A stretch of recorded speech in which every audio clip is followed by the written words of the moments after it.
Hello, welcome to my channel. तो ये आप सब लोगों की पढ़ाई कैसी चल रही है? आई होप सबकी पढ़ाई एकदम मज़े में और अच्छे में चल रही होगी। तो आप सभी का इस चैनल पे स्वागत है। अच्छा, ये बताइए कि पीटी के प्रैक्टिस पेपर जो सॉल्व कराए हैं मैंने, पहला वाला वो कैसा था? और आगे आज दूसरा प्रैक्टिस सेट करा रहे हैं। प्रैक्टिस सेट को करते रहिए। जितना ज़्यादा से ज़्यादा आप प्रैक्टिस करेंगे ना, उतना ज़्यादा से ज़्यादा आपके लिए हेल्पफुल होगा। ठीक है। पढ़ा आपने सब बहुत है, पर अब प्रैक्टिस करनी है, बहुत इंपॉर्टेंट हो गई है। ठीक है, तो चलिए आइए, डिले नहीं करते हैं। और हाँ, प्रैक्टिस क्वेश्चंस तो आपको मिलते रहेंगे, तो चैनल को सब्सक्राइब और लाइक करना मत भूलिएगा। ठीक है, आइए फर्स्ट क्वेश्चन में आते हैं। उस स्थल का नाम बताइए जहाँ से प्राचीनतम स्थायी जीवन के परिणाम मिले हैं। प्राचीनतम स्थायी जीवन के परिणाम मिले हैं, उस स्थल का नाम बताना है। तो किस स्थल का नाम बताना है? जहाँ से प्राचीनतम जीवन के साक्ष्य मिले हैं, उस स्थल का नाम बताना है आप सभी को। ठीक है, तो इस क्वेश्चन का जो आंसर हो जाएगा वो हो जाएगा मेहरगढ़। मेहरगढ़ में प्राचीनतम स्थायी जीवन के प्रमाण मिले हैं। और मेहरगढ़ कहाँ पर स्थित है? पाकिस्तान में। मेहरगढ़ कहाँ पर स्थित है? पाकिस्तान में स्थित है। तो इससे प्राचीनतम स्थायी जीवन के परिणाम मिले हैं। प्राचीनतम स्थायी जीवन के परिणाम कहाँ से मिले हैं? मेहरगढ़ से। प्राचीनतम स्थायी जीवन के परिणाम कहाँ से मिले हैं? मेहरगढ़ से। अच्छा, एक चीज और देखिए, हम आपको बताएं, जैसे कह देते हैं ना कि what is history, what is pre history, proto history. तो ये हमारी एक टेबल है, जिसको आप थोड़ा ध्यान रखिएगा।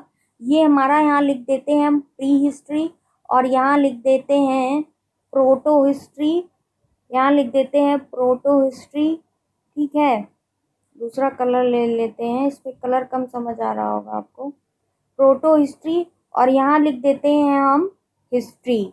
ठीक है, यहाँ लिख देते हैं हिस्ट्री। तो इसको बोलते हैं प्राक ऐतिहासिक। प्राक ऐतिहासिक ये हम क्यों बता रहे हैं, अभी बताएंगे आपको।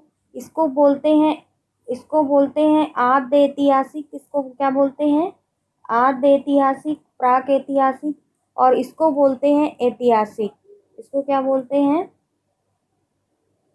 ऐतिहासिक बोलते हैं इसको। ठीक है, तो प्री हिस्ट्री क्या होती है? प्राक ऐतिहासिक। और प्रोटो हिस्ट्री आद्य ऐतिहासिक। और ऐतिहासिक होती है हिस्ट्री। प्री हिस्ट्री में क्या हुआ था कि इसमें हिस्ट्री जो है रिकंस्ट्रक्टेड थी, केवल रिमेन्स थे।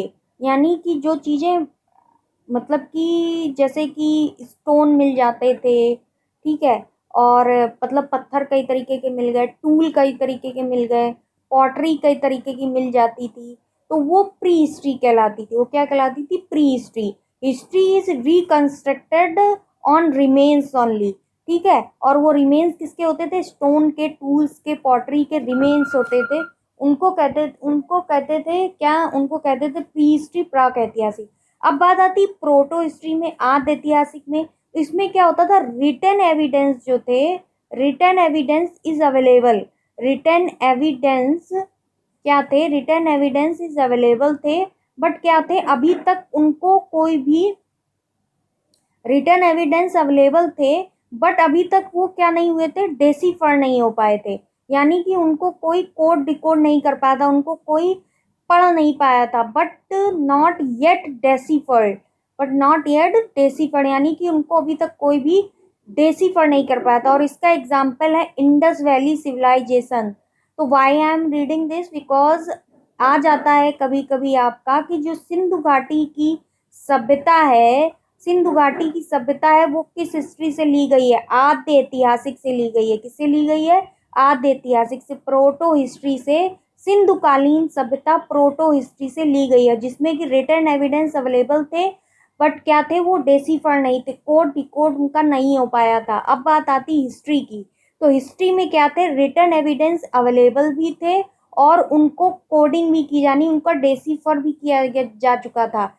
जिसकी स्टार्टिंग होती है वैदिक एज से। वैदिक एज से किसकी स्टार्टिंग होती है? हिस्ट्री की। वैदिक एज से स्टार्टिंग होती है ऐतिहासिक स्टेज से।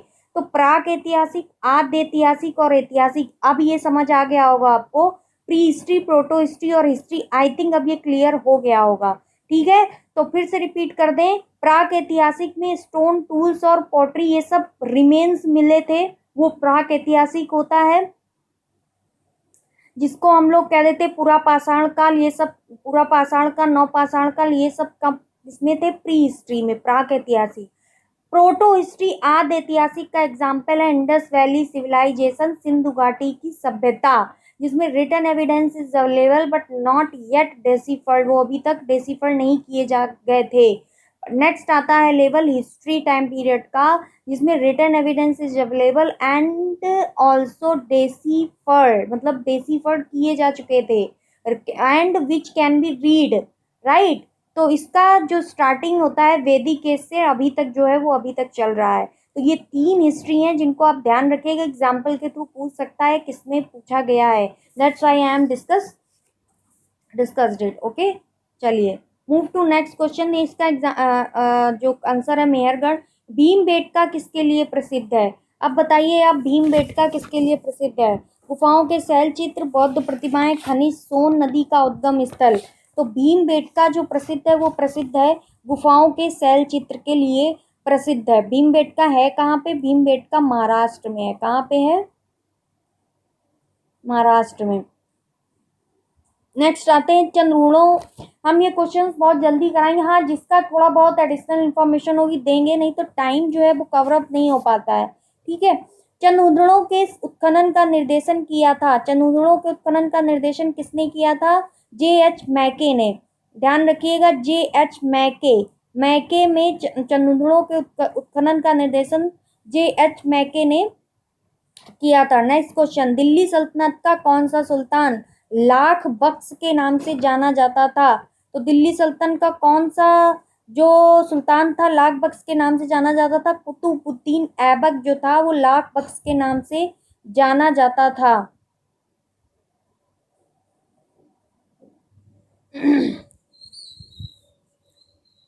तो हमने कहाँ तक पढ़ा था कि दिल्ली सल्तनत का कौन सा सुल्तान लाख बख्श के नाम से जाना जाता था? हमने ये क्वेश्चन पढ़ा था, दिल्ली सुल्तान के कुतुबुद्दीन ऐबक जो है लाख बख्श के नाम से जाने जाते थे। अब आते हैं फिफ्थ क्वेश्चन में। फिफ्थ क्वेश्चन हमारा कह रहा है कि निम्नलिखित संतों को उनके कालानुक्रम में नियोजित कीजिए, मतलब क्रोनोलॉजिकल ऑर्डर में नियोजित करना है। कबीर, मीराबाई, नामदेव या नानक, कौन सबसे पहले आए थे? कबीर, मीराबाई, नामदेव या नानक। तो उनको कालानुक्रम में व्यवस्थित करना है, तो सही कालानुक्रम होगा पहला नामदेव, और दूसरे होंगे कबीर, तीसरे होंगे नानक, और चौथे होंगी मीराबाई, ठीक है। तो ध्यान रखिएगा, नामदेव सबसे पहले आए, फिर आए हैं कबीर, नामदेव, कबीर, फिर आए हैं गुरु नानक, और फिर आए हैं मीराबाई। सबसे लास्ट में आई हैं कौन? मीराबाई। सी ऑप्शन करेक्ट होता है, सबसे लास्ट में आई है मीराबाई। तो ध्यान रखिएगा, कबीर पहले आए हैं और नानक उनके बाद में और मीराबाई सबसे बाद में, ठीक है। नेक्स्ट आते हैं, इंडियन ओपिनियन पत्रिका के प्रथम संपादक थे। तो इंडियन ओपिनियन पत्रिका के प्रथम संपादक कौन थे? इंडियन ओपिनियन पत्रिका के प्रथम संपादक थे मनसुख लाल नजर। कौन थे इंडियन ओपिनियन पत्रिका के प्रथम संपादक कौन थे? इंडियन ओपिनियन पत्रिका के प्रथम संपादक थे मनसुख लाल नजर। कौन थे? मनसुख लाल नजर जो थे वो इंडियन ओपिनियन पत्रिका के प्रथम संपादक थे, ठीक है। 1873 में सत्य शोधक समाज की स्थापना किसने की थी? तो ये तो सबको पता है, ज्योतिबा फुले ने 1873 में, विच ईयर? 1873 में सत्य शोधक समाज की स्थापना की थी किसने? ज्योतिबा फुले ने, ठीक है। नेक्स्ट आता है क्वेश्चन, सूची फर्स्ट को सूची सेकंड में सुमेलित कीजिए और सूचियों के नीचे दिए गए कूट का प्रयोग करते हुए सही उत्तर को चयन करना है। तो चटगांव आर्मरी रेड, अभिनव भारत, अनुसूलन समिति, कूका आंदोलन, इन सबको मिलाना है किससे? इधर वाली सूची से मिलाना है, कौन किससे रिलेटेड है। तो अभिनव भारत मेरे हिसाब से दामोदर सावरकर से रिलेटेड है, तो बी का जो है 3 हो जाता है। बी के 3 में 2 ऑप्शन दिख रहे हैं, तो ये 2 तो गलत हो गया। अब आते हैं नेक्स्ट कि कौन सा आंदोलन है? चटगांव आर्मरी रेड, अनुशीलन समिति। अनुशीलन समिति में मुझे लगता है अरविंद घोष की अनुशीलन समिति, सी का 4, तो ए ऑप्शन करेक्ट होता है। डी का कूका आंदोलन गुरुराम सिंह ने किया था, और चार्टरी आमरी रोड कल्पना दत्त की थी। ठीक है, तो मेरे हिसाब से यही है और यही ऑप्शन करेक्ट होता है ए। ठीक है, चलिए नेक्स्ट पे आते हैं। नेक्स्ट है हमारा, निम्नलिखित में से किसने अहमदाबाद टेक्सटाइल, अभी हमने पढ़ा था इंडियन ओपिनियन पत्रिका की स्थापना मनसुख लाल नजर ने की थी। निम्नलिखित में से किसने अहमदाबाद टेक्सटाइल लेखक एसोसिएशन की स्थापना, किसने अहमदाबाद टेक्सटाइल लेखक लेबर एसोसिएशन की स्थापना की, तो किसने की थी? 9 का हो जाएगा ऑप्शन का ए, महात्मा गांधी ने अहमदाबाद टेक्सटाइल लेखक एसोसिएशन की स्थापना किसने की? महात्मा गांधी ने अहमदाबाद टेक्सटाइल लेखक एसोसिएशन की स्थापना की थी। किसने की थी? महात्मा गांधी ने। ठीक है, चलिए नेक्स्ट 10th क्वेश्चन, उस भारतीय का क्या नाम था जिसने तीनों गोलमेज सम्मेलनों में भाग लिया? तो सबको पता है बी.आर. अम्बेडकर ने तीनों गोलमेज सम्मेलन में भाग लिया था। भारतीय संसद द्वारा जैव विविधता अधिनियम पारित किया गया, भारतीय संसद द्वारा जैव विविधता अधिनियम पारित किया गया था कब? तो भारतीय संसद द्वारा जैव विविधता अधिनियम दिसंबर 2002 में पारित किया गया था। जैव विविधता अधिनियम कब पारित किया गया था? दिसंबर 2002 में जैव विविधता अधिनियम पारित किया गया। कब पारित किया गया था? दिसंबर 2002 में जैव विविधता अधिनियम पारित किया गया। ठीक है, नेक्स्ट आते हैं 12 क्वेश्चन में। एक तरफ दिए हैं दर्रे और एक तरफ दिए हैं राज्य और मैच कराना है। तो जेलेपला और नाथुला दर्रा कहाँ के थे? सिक्किम के। ठीक है, कौन सा सुमेलित नहीं है? अच्छा, ये तो सही है। माना और नीति दर्रा, सिपकिला दर्रा बोमडिला अरुणाचल प्रदेश में, सिपकिला दर्रा जम्मू कश्मीर में नहीं है। माना और नीति और लिपुलेख दर्रा उत्तराखंड में है, सही है। सिपकिला दर्रा जम्मू कश्मीर में नहीं है, यही गलत है। सिपकिला दर्रा हिमाचल प्रदेश में है, ये सबको पता होगा। सिपकिला दर्रा हिमाचल प्रदेश में है। नेक्स्ट है 13, पेट्रो रसायन के उत्पादन का सबसे बड़ा केंद्र कहाँ पर है? पेट्रो रसायन जो प्रोड्यूस किया जाता है उसका सबसे बड़ा केंद्र कहाँ पर है, ये पूछा जा रहा है। तो उसका सबसे बड़ा केंद्र जामनगर में है, जामनगर गुजरात में। पेट्रो रसायन का सबसे बड़ा केंद्र जो है जामनगर गुजरात में है। पेट्रो रसायन के उत्पादन का सबसे बड़ा केंद्र कहाँ पर है? जामनगर गुजरात में पेट्रो रसायन का सबसे बड़ा केंद्र है। भूमध्य रेखा निम्नलिखित में से किस देश से होकर नहीं गुजरती है? तो पूछा जा रहा है भूमध्य रेखा इनमें से किस देश से होकर नहीं गुजरती है? तो भूमध्य रेखा जो है 14 का ऑप्शन कौन सा करेक्ट हो जाएगा? केन्या, इंडोनेशिया, मैक्सिको या ब्राजील? तो ब्राजील से होकर गुजरती है, इंडोनेशिया से होकर गुजरती है, केन्या से होकर गुजरती है, मैक्सिको से होकर नहीं गुजरती है। कहाँ से नहीं गुजरती है? मैक्सिको से होकर के नहीं गुजरती है भूमध्य रेखा। ठीक है, नेक्स्ट है 15 क्वेश्चन, निम्नलिखित में से कौन सा मापक टॉर्नेडो की तीव्रता के मापन हेतु प्रयोग में लाया जाता है? निम्नलिखित में से कौन सा मापक टॉर्नेडो की तीव्रता? तो 15 का जो आंसर हो जाएगा वो हो जाएगा बी, फुजीटा स्केल। फुजीटा स्केल जो होता है वो टॉर्नेडो की तीव्रता के मापन में लाया जाता है। कौन लाया जाता है? फुजीटा स्केल जो है वो टॉर्नेडो की तीव्रता के मापन हेतु प्रयोग में लाया जाता है, फुजीटा स्केल। निम्नलिखित में से कौन सा मापक टॉर्नेडो की तीव्रता के मापन हेतु प्रयोग में लाया जाता है? फुजीटा स्केल। नेक्स्ट, अनुसूचित जाति तथा अनुसूचित जनजाति को किस अनुच्छेद के अंतर्गत मौलिक सामाजिक और आर्थिक, राजनीतिक तथा सांस्कृतिक अधिकार दिया गया? अनुसूचित जाति और अनुसूचित जनजाति को किस अनुच्छेद के अंतर्गत मौलिक सामाजिक, आर्थिक, राजनीतिक तथा सांस्कृतिक अधिकार दिया गया? बताइए किस अनुच्छेद के अंतर्गत दिया गया? अनुच्छेद 17 के अंतर्गत SC ST को मौलिक सामाजिक, आर्थिक, राजनीतिक, सांस्कृतिक अधिकार दिया गया। नेक्स्ट है, भारतीय संविधान में केंद्रीय सरकार की अधिशासी शक्तियों को किसमें निहित किया गया है? भारतीय संविधान में केंद्रीय सरकार की अधिशासी शक्तियों को किसमें निहित किया गया? तो भारतीय संविधान में केंद्रीय सरकार की अधिशासी शक्तियों को भारत के राष्ट्रपति में निहित किया गया। अधिशासी शक्तियां किसके पास होंगी? भारत के राष्ट्रपति के पास होंगी? किसके पास होंगी अधिशासी शक्तियां? भारत के राष्ट्रपति के पास होंगी। अब आते हैं 18 में। 18 हमारा क्वेश्चन कह रहा है कि भारत के नीचे दिए गए न्यायालयों में से किसे किन्हें अभिलेख न्यायालय माना जाता है? केवल उच्च न्यायालयों को, केवल उच्चतम न्यायालय को, उच्च न्यायालय एवं उच्चतम न्यायालय दोनों को अभिलेख न्यायालय, या जनपद न्यायालयों को? तो केवल मेरे हिसाब से केवल उच्चतम न्यायालयों को, नहीं नहीं, उच्च न्यायालयों और उच्चतम न्यायालयों दोनों न्यायालयों को अभिलेख माना जाता है। न्यायालय को अभिलेख माना जाता है। उच्च न्यायालय और उच्चतम न्यायालय दोनों न्यायालयों को क्या माना जाता है? अभिलेख न्यायालय माना जाता है। ठीक है, हाई कोर्ट, सुप्रीम कोर्ट दोनों ही क्या है? अभिलेख न्यायालय हैं। और इसका वर्णन किस अनुच्छेद में किया गया है? 129 आर्टिकल नंबर 129 में उल्लेख किया गया है कि न्यायालय जो है वो क्या है? एक अभिलेख न्यायालय है। भारत के संविधान के अनुच्छेद 317 खा में निम्न राज्यों में से किसके लिए विशेष उपबंध प्रावधानित है?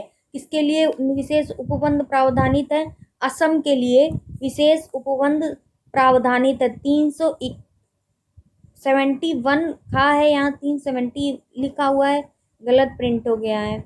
71 में असम के लिए विशेष उपबंध प्रावधानित है। दिनेश गोस्वामी समिति का संबंध था, तो दिनेश गोस्वामी समिति का संबंध किससे था? दिनेश गोस्वामी समिति का संबंध था निर्वाचन सुधारों से। निर्वाचन सुधारों से दिनेश गोस्वामी समिति का संबंध था। किसका संबंध था? निर्वाचन सुधारों से दिनेश गोस्वामी समिति का संबंध था। ठीक है, चलिए नेक्स्ट आते हैं 21 क्वेश्चन में। किसी देश की आर्थिक समृद्धि का सबसे उपयुक्त मापदंड है? किसी देश की जो आर्थिक समृद्धि है उसका सबसे उपयुक्त मानदंड है, उसका क्या मानदंड है? प्रति व्यक्ति वास्तविक आय। प्रति व्यक्ति वास्तविक आय किसी भी देश की आर्थिक समृद्धि का सबसे उपयुक्त मानदंड है। भारत के विदेशी मुद्रा भंडार में निम्नलिखित में से किसका हिस्सा सर्वाधिक है? अंतर्राष्ट्रीय संस्थाओं की प्रतिभूतियों का, स्वर्ण भंडार का, विदेशी मुद्रा का, या निवासी भारतीयों की जमा का? सबसे ज्यादा विदेशी मुद्रा भंडार का सबसे ज्यादा हिस्सा इनमें से किसका है? तो सबसे ज्यादा हिस्सा इनमें से विदेशी मुद्रा का है। विदेशी मुद्रा का सबसे ज्यादा भंडारण है। मुद्रा की प्रभावकारी पूर्ति क्या है? तो मुद्रा की प्रभावकारी पूर्ति क्या है? 23 का आंसर बताइए। सरकार तथा केंद्र द्वारा जारी की गई मुद्रा, करेंसी तथा मांग जमा राशियों, परिचालन में मुद्रा की मात्रा, केंद्रीय तथा वाणिज्यिक बैंकों के पास आरक्षित मुद्रा। इनमें से मुद्रा की प्रभावकारी पूर्ति क्या है? 23 का जो ऑप्शन करेक्ट होगा वो हो जाएगा परिचालन में मुद्रा की मात्रा जो है मुद्रा की प्रभावकारी पूर्ति है। भारतीय जीवन बीमा निगम की स्थापना कब हुई थी? तो भारतीय जीवन बीमा निगम की स्थापना 1956 में LIC की स्थापना हुई थी। कंपनी द्वारा लाभांश की घोषणा की जाती है। लाभ के अंश की घोषणा निर्गमित पूंजी पर, अभिदत्त पूंजी पर, अधिकृत पूंजी पर, कुल प्रयुक्त पूंजी पर। तो 25 का सी अभिदत्त पूंजी पर जो है, अभिदत्त पूंजी पर कंपनी द्वारा लाभांश की घोषणा की जाती है। किस पर की जाती है? अभिदत्त पूंजी पर। 26 जस्तेदार लोहे की चादरें जंग से बची रहती हैं क्योंकि उनमें किसकी परत विद्यमान रहती है? सीसा, यसत, क्रोमियम या बंग? तो 26 का सी ऑप्शन यसत की परत विद्यमान रहती है। किसकी? यसत की। ध्वनि के स्रोत व परावर्ती सतह के बीच, ध्वनि का जो स्रोत और परावर्ती सतह के बीच न्यूनतम कितनी दूरी होनी चाहिए जिससे कि प्रतिध्वनि रूप से सुनाई दे सके? तो 27 का आंसर हो 17 मीटर की दूरी होनी चाहिए। इसके जो ध्वनि का स्रोत आ रहा हो और परावर्ती सतह के बीच न्यूनतम दूरी कितनी होनी चाहिए जिससे कि प्रतिध्वनि सही रूप से सुनाई दे? 17 मीटर की दूरी होनी चाहिए। मनुष्य की आंख में किसी वस्तु का प्रतिबिंब जिस भाग पर बनता है वह है दृष्टिपटल। मनुष्य की आंख में किसी वस्तु का प्रतिबिंब जिस भाग पर बनता है वह दृष्टिपटल है। 28 का ऑप्शन करेक्ट होगा। 29 का ऑप्शन क्या होगा? जालीय फर्न जिसे जैव उर्वरक के रूप में प्रयुक्त किया जाता है वह है, जालीय फर्न जिसे जैव उर्वरक के रूप में प्रयुक्त किया जाता है वह क्या है? वह एजोला है। क्या है? एजोला। ठीक है। मानव वक्र अंशमरी में पाया जाने वाला प्रमुख रासायनिक यौगिक क्या है? यूरिक अम्ल, कैल्शियम ऑक्सलेट, कैल्शियम कार्बोनेट या कैल्शियम सल्फेट। तो मानव वक्र के अंशमरी में पाया जाने वाला जो रासायनिक यौगिक है वो क्या है? Calcium oxalate. वो क्या है? Calcium oxalate. ठीक है। मानव वक्र अंशमरी यानी पथरी, क्या होगा? पथरी। स्टोन में जो पाया जाता है वो क्या पाया जाता है? Calcium oxalate. क्या होता है वो? कैल्शियम ऑक्सलेट होता है। मतलब मानव वक्र अंशमरी बोलते हैं पथरी को, उसमें जो पाया जाता है रासायनिक यौगिक वो कैल्शियम ऑक्सलेट होता है। केंद्रीय कौशल विकास उद्यमिता राज्य मंत्री ने हाल ही में किस शहर में आदिवासी युवाओं को कुशल बनाने के लिए पायलट प्रोजेक्ट लॉन्च किया है? किस किस राज्य में इन्होंने पायलट पायलट प्रोजेक्ट लॉन्च किया है? भोपाल में। उसमें किया है? भोपाल में आदिवासी युवाओं को कुशल बनाने के लिए पायलट प्रोजेक्ट लॉन्च किया है। निम्न में से किस आयोग द्वारा हाल ही में राष्ट्रीय डेटा और एनालिटिक्स प्लेटफॉर्म जारी किया गया? तो किस आयोग द्वारा जारी किया गया है? राष्ट्रीय डेटा और एनालिटिक्स प्लेटफॉर्म। तो 32 का जो ऑप्शन करेक्ट होगा वो होगा नीति आयोग द्वारा राष्ट्रीय डेटा और एनालिटिक्स प्लेटफॉर्म लॉन्च किया गया है। 33 दुबई में आयोजित एक पुरस्कार समारोह में किस देश की अन्ना कबाले दुबा को Aster Guardian Global Nursing Award 2022 से सम्मानित किया गया? Aster Guardian Global Nursing Award. तो 33 का आंसर हो जाएगा केन्या की हैं ये एस अन्ना दुबाले दवा को अन्ना कबाले दुबा को Aster Guardian Global Nursing Award से सम्मानित किया गया, जो कि केन्या की हैं। हाल ही में किस बैंक ने राजीव रंजन और सीटी कांठा पटनायक को कार्यकारी निदेशक नामित किया है? 34 का बी ऑप्शन करेक्ट हो जाएगा। नेक्स्ट है हसन शेख महमूद को हाल ही में किस देश का नया राष्ट्रपति चुना गया? हसन शेख महमूद को किस देश का नया राष्ट्रपति चुना गया है? तो सोमालिया का नया राष्ट्रपति हसन शेख महमूद है। सोमालिया का नया राष्ट्रपति कौन है? हसन शेख महमूद। बाल कृष्ण विठल दास दोषी को हाल ही में किस मेडल से सम्मानित किया गया? तो बाल कृष्ण विठल दास दोषी को रॉयल गोल्ड मेडल से सम्मानित किया गया। बाल कृष्ण विठल दास दोषी को रॉयल गोल्ड मेडल से सम्मानित किया गया। इंटर सोलर यूरोप 2022 इवेंट का आयोजन हाल ही में किस देश में किया गया? तो इंटर सोलर यूरोप 2022 का जो आयोजन है वो जर्मनी में हाल ही में किया गया है। निम्न में से कौन सा देश हाल ही में नाटो साइबर रक्षा समूह में शामिल होने वाला पहला एशियाई देश बन गया है? कौन सा देश है जो हाल ही में नाटो साइबर रक्षा समूह में, किसमें? केवल नाटो में नहीं, नाटो साइबर रक्षा समूह में शामिल होने वाला पहला एशियाई देश बन गया है? तो 38 का ऑप्शन सी करेक्ट होगा, साउथ कोरिया। हाल ही में किस राज्य में भारत के पहले अमृत सरोवर का उद्घाटन किया गया? किस राज्य में पहले अमृत सरोवर का उद्घाटन किया गया? उत्तर प्रदेश में भारत के पहले अमृत सरोवर का उद्घाटन किया गया। अमृत सरोवर का उद्घाटन कहाँ किया गया है? उत्तर प्रदेश में भारत के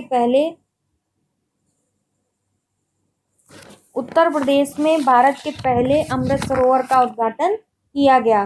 कौन व्यक्ति हाल ही में भारत के नए मुख्य चुनाव आयुक्त किए गए हैं? तो राजीव कुमार जो हैं वो नए चुनाव आयुक्त नियुक्त किए गए हैं। नेक्स्ट आते हैं 40 आंसर होगा। नेक्स्ट है निम्नलिखित में से राज्यों में से कौन सा राज्य बांग्लादेश से अपनी सीमा नहीं बनाता है? तो बताइए बांग्लादेश से कौन अपनी सीमा नहीं बनाता है? असम, मेघालय, मिजोरम बनाते हैं। नागालैंड मेरे हिसाब से सीमा नहीं बनाता। ठीक है। निकोसिया किस देश की राजधानी है? फिलिस्तीन, तुर्की, साइप्रस या लेबनान? तो निकोसिया साइप्रस की राजधानी है। साहित्य अकादमी नई दिल्ली की स्थापना कब की गई? साहित्य अकादमी नई दिल्ली की स्थापना 1954 में की गई। संविधान सभा ने राष्ट्रीय ध्वज के डिजाइन को कब स्वीकृति प्रदान की थी? जुलाई 1947, यानी कि 22 जुलाई 1947 को राष्ट्रीय ध्वज के डिजाइन को स्वीकृत किया था? विश्व पर्यावरण दिवस, ये तो सबको पता है, 5 जून को मनाया जाता है। 46 है, अल्फांसो एक प्रचलित किस्म की आम की प्रजाति है अल्फांसो, ठीक है, और ये महाराष्ट्र में पाया जाता है अल्फांसो। इंद्रधनुष में नीले रंग के बाद कौन सा रंग आता है? तो हम लोगों ने पढ़ा है विबग्योर। क्या पढ़ा है? विबग्योर। तो नीले रंग के बाद कौन सा रंग आता है? इंडस रंग। 47 का सी, हरा रंग। नीले, ब्लू के बाद, अच्छा बी, ब्लू के बाद ग्रीन रंग आता है, राइट। ब्लू के बाद कौन सा रंग आता है? ग्रीन रंग आता है। किसने कहा स्वराज्य मेरा जन्मसिद्ध अधिकार है? बाल गंगाधर तिलक ने कहा स्वराज्य मेरा जन्मसिद्ध अधिकार है। उत्तर प्रदेश राज्य में उर्दू को द्वितीय राजभाषा कब घोषित किया गया? तो उत्तर प्रदेश राज्य में उर्दू को 1989 में द्वितीय भाषा घोषित किया गया है।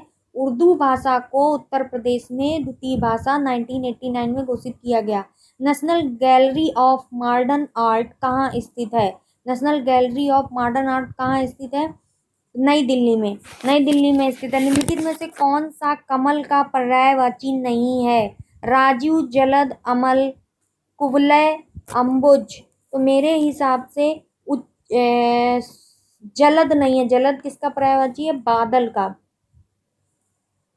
ठीक है। राजीव है, कुवलय है, अंबुज है। निषिद्ध का सर्वथा विपरीतक शब्द निषिद्ध, निश्चित, उचित, विहित, निषिद्ध, अंबुज, निषिद्ध, उचित। 52 का बी, निषिद्ध का विहित होगा, निषिद्ध का विहित। जिसका निवारण अत्यंत कष्ट से किया जा सके। जिसका निवारण क्या है? अत्यंत कष्ट से किया जा सके के लिए एक शब्द। तो 53 का ऑप्शन हो जाएगा दुर्निवार। मतलब जिसका निवारण अत्यंत कष्ट से किया जा सके के लिए एक शब्द, जिसका निवारण अत्यंत कष्ट से किया जा सके, दुर्निवार। क्या बोलेंगे उसको? दुर्निवार। जिसका निवारण अत्यंत कष्ट से किया जा सके। वर्तनी की दृष्टि से शुद्ध शब्द को पहचानिए। अनुग्रहित। तो इसके लिए सही हो जाएगा 54 का ऑप्शन बी, अनुग्रहित। अनुग्रहित होगा, ठीक है। 54 का बी ऑप्शन करेक्ट हो जाएगा। चांद पर थूकना, असंभव काम करना, सौंदर्य का अनादर करना, निरर्थक काम करना, सम्मानी का अनादर करना। तो 55 का आंसर हो जाएगा असंभव काम करना। नेक्स्ट आ जाएगा हमारा पैसेज। और पैसेज क्या है?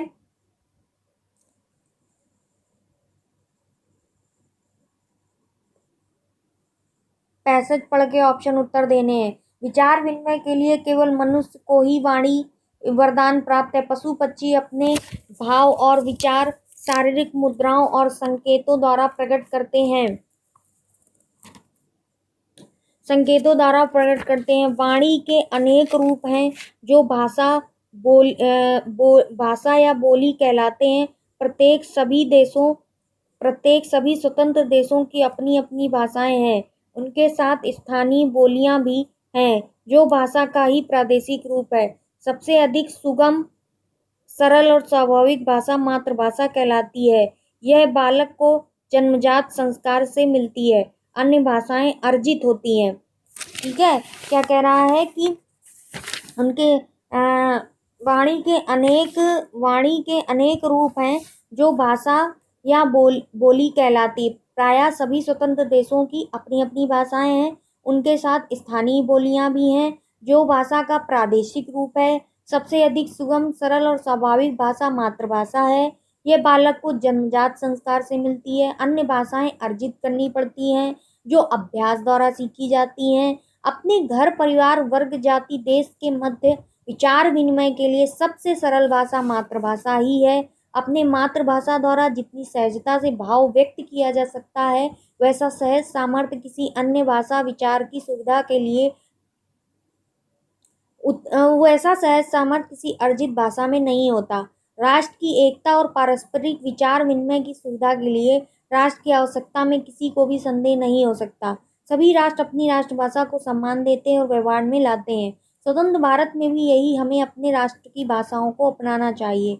राष्ट्रीय गौरव और स्वाभिमान के लिए यह आवश्यक है। अब आते हैं इससे रिलेटेड क्वेश्चन। राष्ट्रभाषा का महत्व इस तथ्य में निहित है कि वह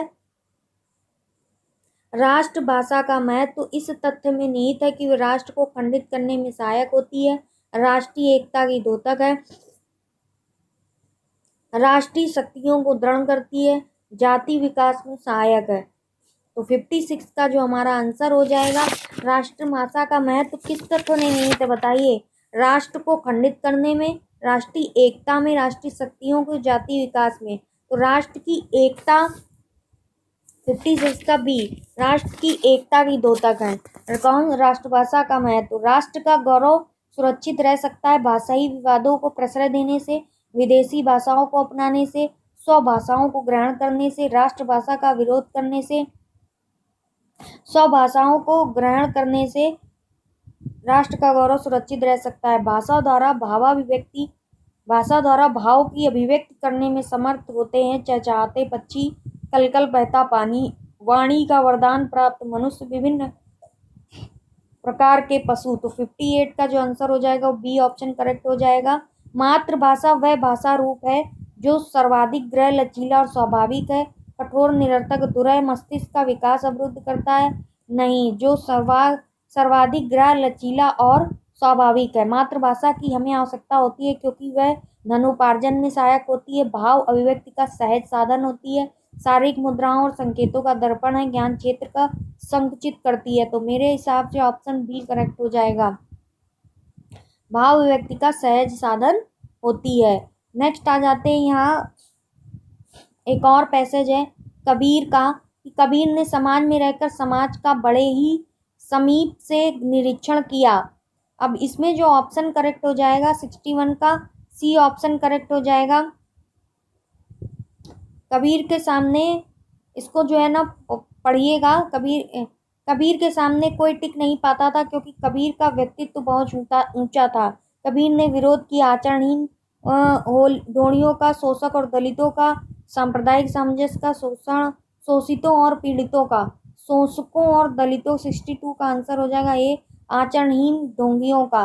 नेक्स्ट है, संत कबीर ने प्रशस्त किया ज्ञान मार्ग, शक्ति मार्ग, वेद मार्ग और सत्य और अहिंसा का मार्ग। तो संत कबीर ने जो मार्ग प्रशस्त किया था वो था ज्ञान मार्ग। कबीर की रचनाओं की भाषा बोलचाल की भाषा थी क्योंकि उनके उपदेश क्या थे? सर्वसाधारण के लिए। कबीर के सांप्रदायिकता विरोधी तर्क अकाट्य थे क्योंकि उनके तर्क पुष्ट परिणामों पर आधारित थे। ठीक है, अब ये एक इंग्लिश का पैसेज आ जाता है, इसको भी पढ़ना पड़ेगा तब हम आंसर दे पाएंगे। चलिए नेक्स्ट हम आते हैं,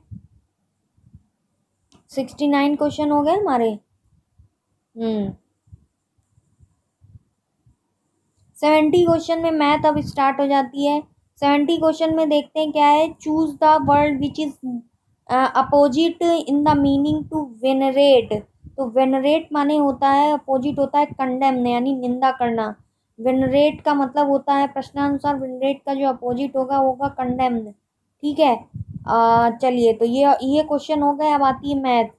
तो मैथ में जो इसका क्वेश्चन का आंसर होगा 71 का, वो आंसर होगा बी -1।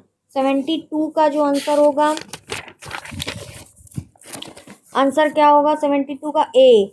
सॉल्व कीजिएगा, ठीक है, प्रैक्टिस तो चल ही रही है। अब आता है 73, एक मोबाइल दो मोबाइल विक्रेताओं द्वारा 45% के लाभ पर बेचा गया। यदि पहले विक्रेता ने इसे 25% लाभ पर बेचा तो दूसरे विक्रेता ने इसे कितने % लाभ पर बेचा?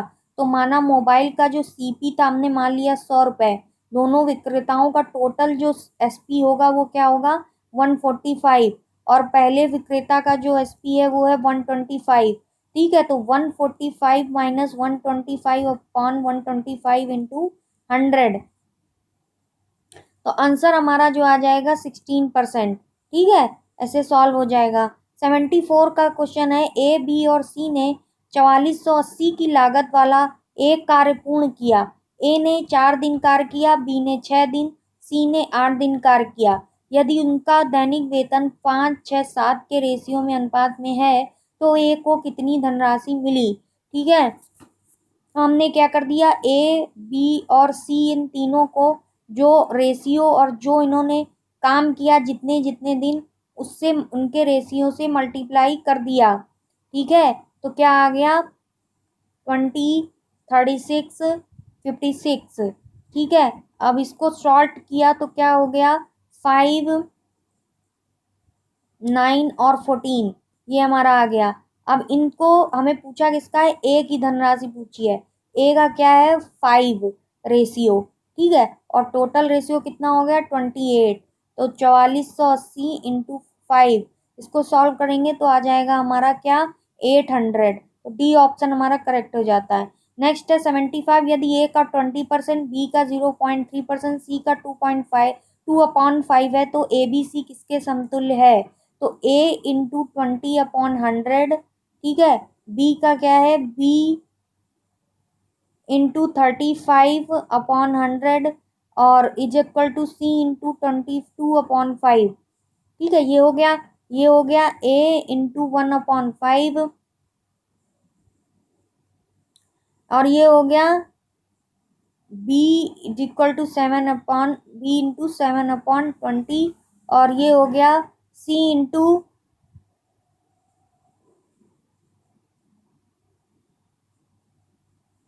सी इंटू 2/5, क्या हो गया सी इंटू 2/5। तो अब हमारा क्या आ गया 20 ए इज इक्वल टू 35 बी 40 सी, ठीक है। तो ये आ गया 4 ए 7 बी 4 7 बी इज टू 80 सी। तो इसका जो आंसर आएगा वो आ जाएगा 14 इज टू 8 इज टू 7। 76 का जो आंसर होगा वो सी हो जाएगा, ठीक है। नेक्स्ट हमारा आता है 77 और 77 का जो आंसर हो जाएगा वो हो जाएगा डी। सॉल्व कीजिएगा इसको, 78 का डी ऑप्शन करेक्ट हो जाएगा। नेक्स्ट आता है हमारा क्वेश्चन 79। 79 का ऑप्शन करेक्ट हो जाएगा ए। 80 का ऑप्शन करेक्ट हो जाएगा सी, ठीक है। नेक्स्ट हमारा आता है, अब ग्राफ वाला क्वेश्चन है। तो ग्राफ वाला क्वेश्चन देखिएगा क्या कह रहा है और फिर क्वेश्चन में टिक करिएगा। 81 का जो ऑप्शन करेक्ट होगा वो हो जाएगा डी 20 और 82 का बी 2.5। नेक्स्ट हमारा ऑप्शन करेक्ट होगा 83 का ऑप्शन करेक्ट हो जाएगा हमारा सी, ठीक है। और 84 का ऑप्शन करेक्ट हो जाएगा सी, ठीक। नेक्स्ट है 85, 85 का ए ऑप्शन करेक्ट हो जाएगा। चलिए नेक्स्ट आते हैं,